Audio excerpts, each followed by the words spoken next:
A right of easement agreement, also known as an ROE agreement, is the agreement that allows the telecommunications service provider to access a community's private property. This document is important for several reasons. If there's ever an issue inside the community, this is the first document that is looked at to resolve those problems. Think about it this way. A community or an association is often situated on private property. In order to access that private property, the telecommunications service provider needs a document to come on, lay their infrastructure, and serve the residents of that property. A right of easement agreement, or ROE agreement, can benefit the community in several different ways. It's very important when you have a business relationship with your service provider to know who has what rights and who must do what things under your contract.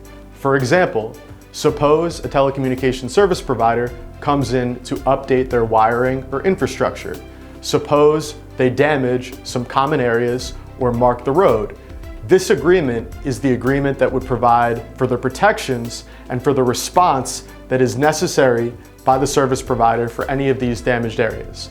In addition, it calls for insurance, also indemnification, and several other boring subjects that are very important over the course of a 10-year agreement. Both condo associations and homeowners associations should have ROE agreements. It doesn't matter whether you're single-family homes, condos, or townhouses, you can benefit from the protections afforded in a right of entry agreement. It doesn't matter because insurance, indemnification, maintenance of the infrastructure are all factors that would affect any of these types of communities. So it's important for your community, no matter what it is, to have a right of entry agreement.